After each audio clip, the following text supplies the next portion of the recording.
Hello, everybody. Welcome to Rest in the Hidden Place, episode 2 of our 16-part series on the hidden place. Thanks for joining me today. Today, we're going to start off with the topic of rest. I have had some recent experience with this with the Lord in a way that really opened up my eyes to what it means to actually fully rest with Him. This is something that so many of us need. The world is a crazy place. To be able to have a hidden place where he himself is at hidden place and creates that space for you to come and sit and rest in his presence. He is rest. That's what's so wonderful about him. Jesus exudes rest.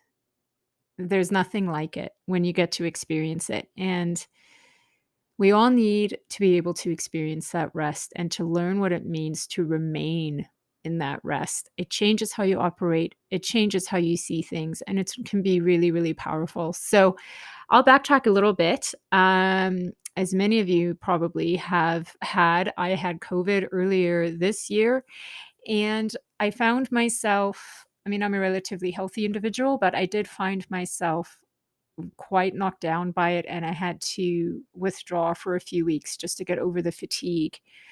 It was so bad, I would be able to be out of bed for maybe an hour, hour and a half to 2 hours max, and then I'd have to go lie down again, and this was continuing on for a number of weeks. I ended up in the emergency department one day getting testing because I almost passed out and I didn't know what was going on. And as I was lying on the bed in the emergency room, the Lord came and we met in the spirit realm in our hidden place. He met with me and I sat with him. I had been asking friends to pray for me for, I think, about 2 weeks at that point to help with the fatigue, just to get healed from the fatigue. And he definitely had taken some things off for sure, but the fatigue was still there.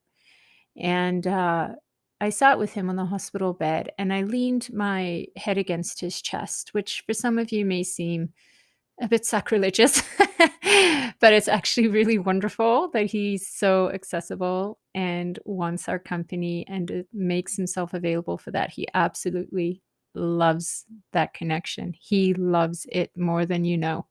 And I leaned up against him and in my secret place and with rest in him. And he said to me, I want you to walk this out with me, Renee. I'm not going to heal you from this. I want you to walk this out. And from then on in, for about 6 to 8 weeks, I was in bed a lot.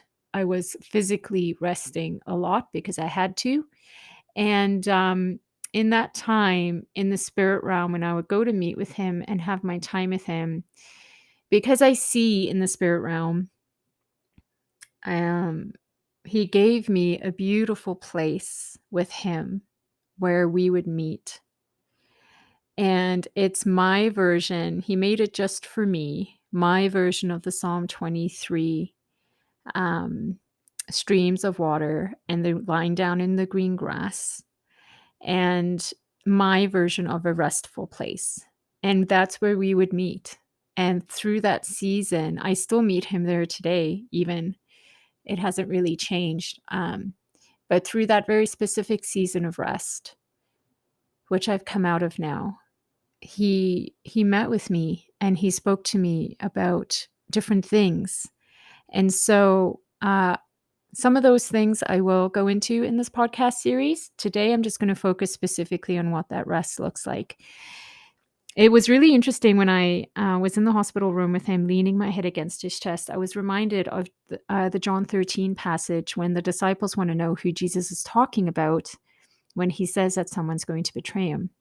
They asked the disciple John to ask Jesus who it is.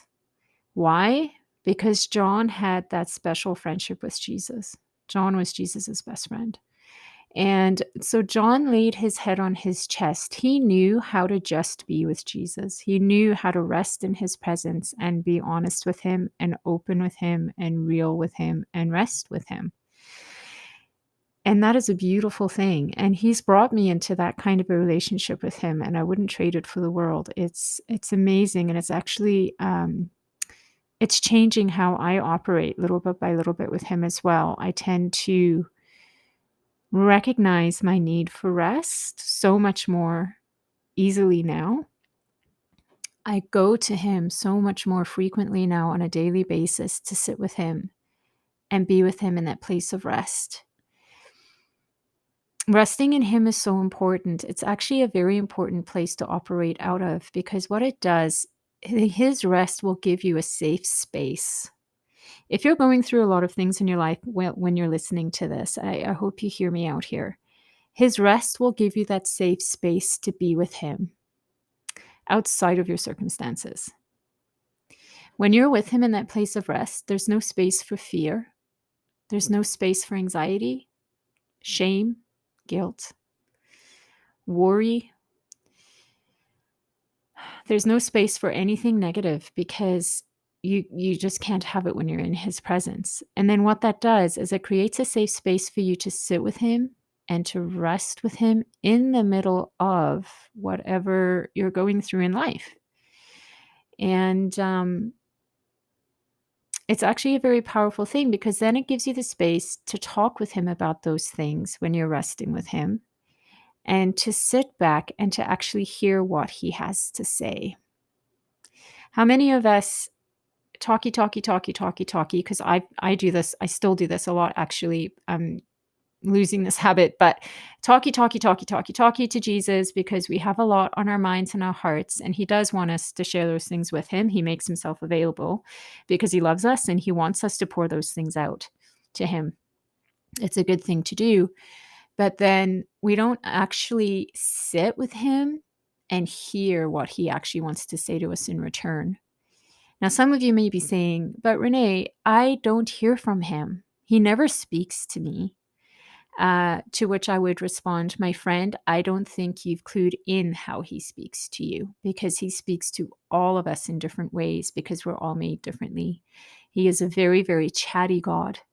And once you understand how you operate and how you hear from him, trust me, you'll begin to clue into how he speaks to you.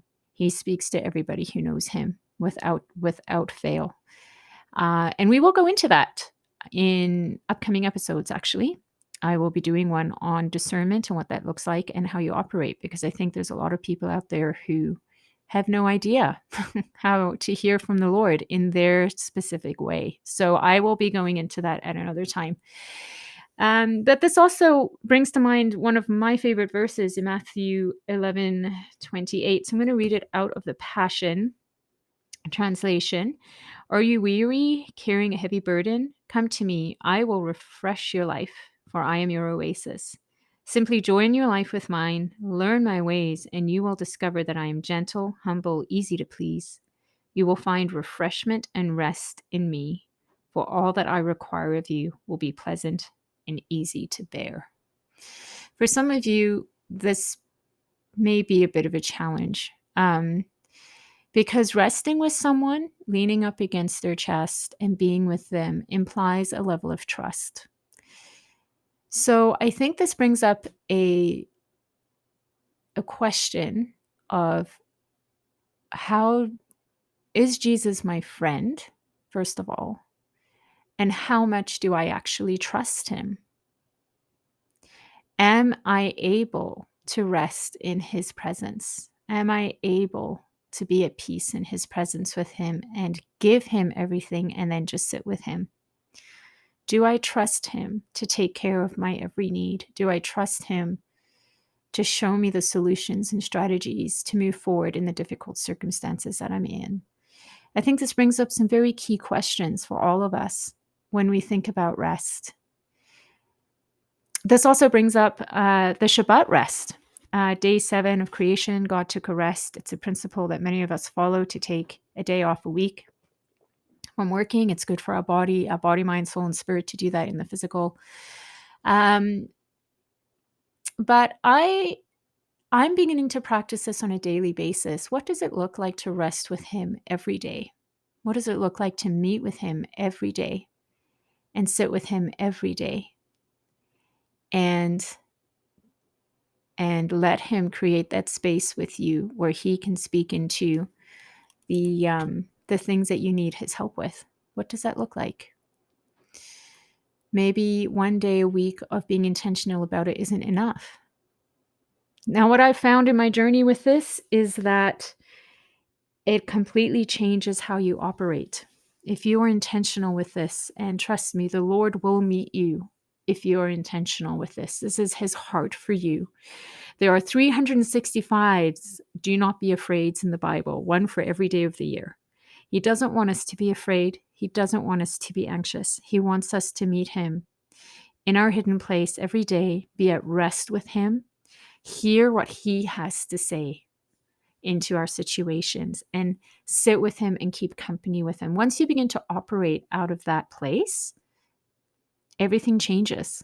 Everything changes.